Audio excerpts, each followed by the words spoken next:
नमस्कार विद्यार्थी मित्रांनो, आज आपण इयत्ता 6वी विषय गणित त्यामधील प्रकरण 10वे समीकरणे बघणार आहोत। तर समीकरण कशाला म्हणतात हे समजून घेण्यासाठी आपण इथे एक उदाहरण बघूया। 3 + 5 बरोबर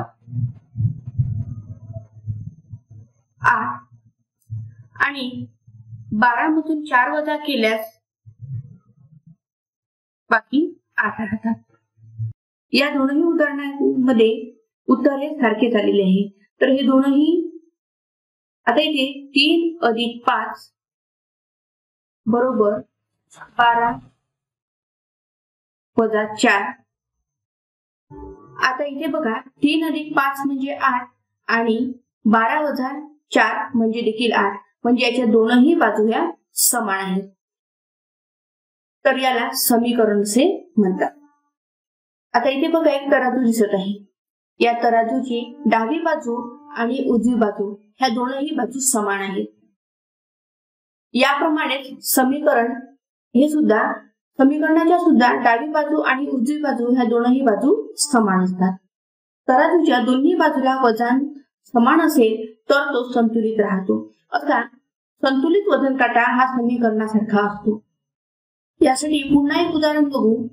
15 + 5 बरोबर 20/2। आता इथे बघा 15 मधून 5 वजा केल्यास बाकी 10 राहतील आणि 20/2 केल्यास इथे सुद्धा उत्तर हे 10 येईल। म्हणजे या समीकरणाच्या दोनही बाजू या समान आहेत।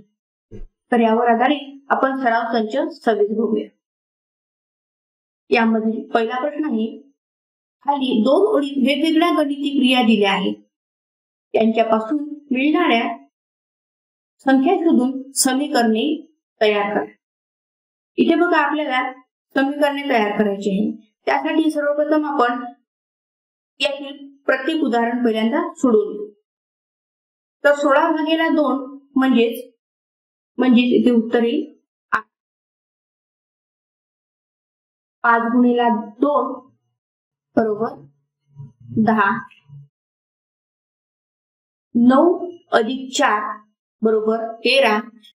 72/3 म्हणजे 3 दोन्ही 6 आणि 3 12 म्हणजे तिथे 72/3 म्हणजे 24। 4 + 5 बरोबर 9। 8×3 बरोबर 24। 19 - 10 बरोबर 9। 10 - 2 बरोबर 8। 37 - 27 बरोबर 10 आणि 6 + 7 बरोबर 13। आता इथे आपण प्रत्येक उदाहरण सोडवलेलं आहे। तर यापासून आपल्याला इथे समीकरणे तयार करायची आहे। तर समीकरण तयार करण्यासाठी आपल्याला ज्या दोन उदाहरणांची उत्तरे सारखं असेल त्यापासून समीकरण तयार करायचं आहे। जसं आपण इथे पहिलं समीकरण तयार करू।